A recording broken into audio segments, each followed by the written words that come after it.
Fala aí pessoal, sou Jorge Nicola, bem-vindos a mais um vídeo do canal, sempre bom ter vocês por aqui. Sem perder tempo, pedir para deixar like, se inscrever no canal e ativar as notificações. E Memphis Depay quase virou reforço de uma equipe francesa em janeiro. Nos últimos dias, uma emissora de TV afirmou que o Nice abriu tratativas com o jogador e que Memphis gostou da possibilidade de defender o clube francês. A informação é do jornalista William Umberset. Ele afirma que o camisa 10 chegou a aceitar a proposta do Nice, o negócio acabou barrando por causa do técnico Claude Puel. Ele entende que o Nice precisava de um atacante de lado de campo com mais velocidade. Não é bem o caso do Memphis. Outro ponto que pesou contra a chegada do Memphis se deu pelo fato dele ter uma personalidade, na visão do Claude Puel, muito forte. Então havia preocupação de que o Memphis chegasse e bagunçasse o vestiário. Diante do veto do treinador, o Nice desistiu do acordo e Memphis Depay permaneceu no timão. Vale a lembrança de que o Memphis tem contrato até a metade do ano, mas se pintasse proposta em janeiro, o Corinthians poderia ficar com até 5 milhões de euros. A tendência é que o holandês vá embora no meio do ano, a não ser que ele aceite uma enorme redução salarial. Hoje ele custa ao Corinthians 6 milhões de reais por mês.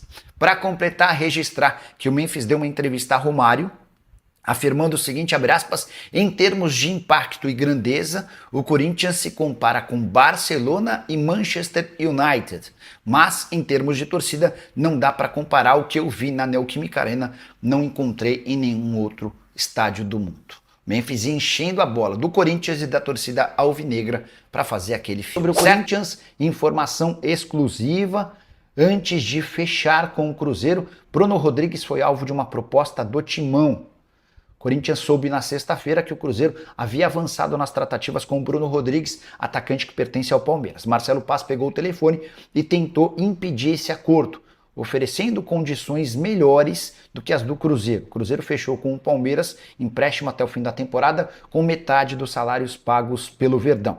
Bruno Rodrigues ganha na casa dos 700 mil reais mensais, 350 mil do Palmeiras, 350 mil do Cruzeiro. Corinthians topava bancar a maior parte desses vencimentos, mas para o Palmeiras e para o Bruno Rodrigues era mais negócio que o acordo fosse fechado com o Cruzeiro. O Palmeiras assim não vê um atleta seu jogando no rival, algo que pode lhe causar problemas ao longo da temporada, e o Bruno Rodrigues reencontra o Cruzeiro, onde foi muito bem na temporada de 2023. Importante contar que Paulo Pesolano, técnico do Internacional, também fez força no último fim de semana para que, em vez de ir para o Cruzeiro ou para o Corinthians, Bruno Rodrigues virasse reforço colorado. Bruno acabou optando pelo acerto com o Cruzeiro e está tudo acertado. A tendência é que o anúncio aconteça nos primeiros dias de carnaval, nos primeiros dias dessa semana, ainda durante o carnaval.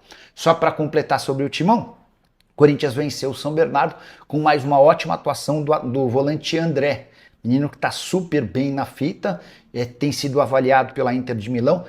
O Samir Carvalho chegou a dizer que já há uma proposta de 15 milhões de euros recusada. Conversei com gente do Corinthians e também com o staff do jogador, não tenho essa informação, mas sei que a Inter de Milão monitora o atleta, tem a intenção de contratá-lo na metade do ano e parece que é questão de tempo para que essa oferta chegue. Corinthians que com a vitória terminou na 5ª colocação no Campeonato Paulista, enfrenta a Portuguesa, 4ª colocada. Só para completar em relação ao Timão, registrar que Yuri Alberto saiu machucado.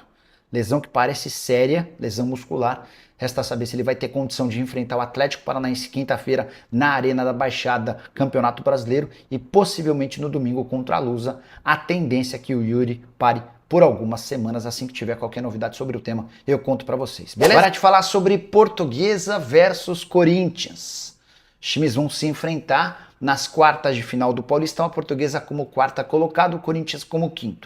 Na teoria, esse jogo deve ser confirmado pro Canindé. Próximo domingo, a Lusa jogando dentro de casa e a vantagem por ter tido melhor campanha. Mas no conselho técnico marcado para essa segunda-feira, entre os dirigentes dos clubes classificados e o pessoal da Federação Paulista, teme-se que a federação sugira que o jogo aconteça no Morumbi. Importante registrar que os mandos nessa fase decisiva quase sempre são da federação. Então, se a Federação Paulista bancar que quer que o jogo aconteça, por exemplo, no Morumbi, existe essa possibilidade real. Antes de gravar o vídeo, conversei com Alex Bourgeois, que é o presidente da SAF da Portuguesa, e ele disse, abre aspas, só vamos jogar no Morumbi se for imposição da federação. Jogar no Canindé para nós é muito importante.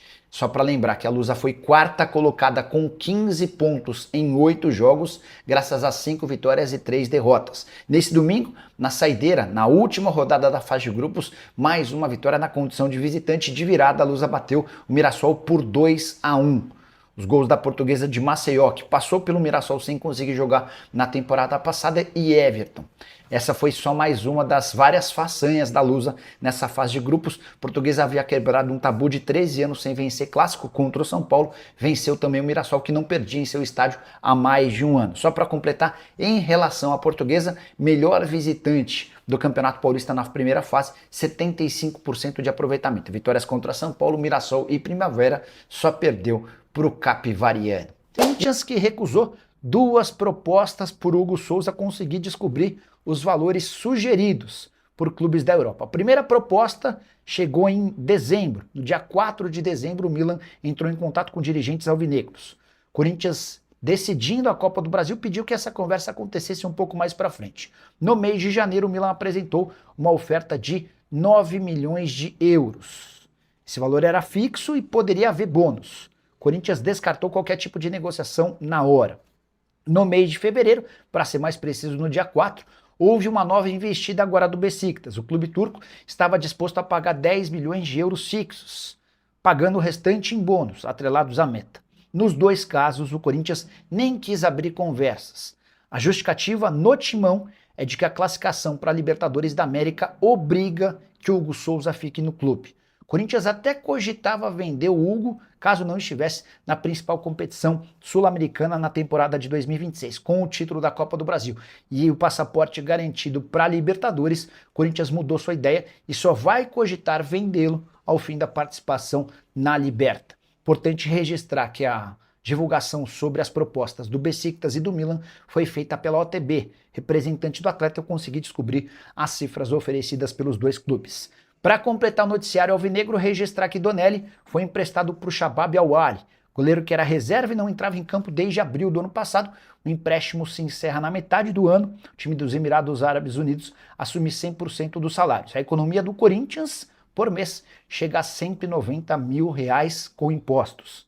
Se a gente multiplicar por 5, dá para dizer que o Timão vai deixar de gastar cerca de R$1 milhão com o seu goleiro reserva. Uma boa notícia pro alvinegro. Valeu, fiel! Tamo junto demais. Aqui é o Radar Corintiano. Sempre na cola das notícias do Timão, do jeito que o corintiano gosta. Se você curtiu o vídeo, já fortalece aí com o like, porque isso ajuda demais o canal a crescer. Aproveita e compartilha com aquele parceiro que vive falando de Corinthians o dia inteiro. Se inscreve aí também, porque aqui todo dia tem resenha, tem notícia quente e tem aquele papo reto sobre o nosso Coringão. Se cuida aí! E vamos que vamos, porque o Corinthians não para nunca. E o Radar Corintiano também não!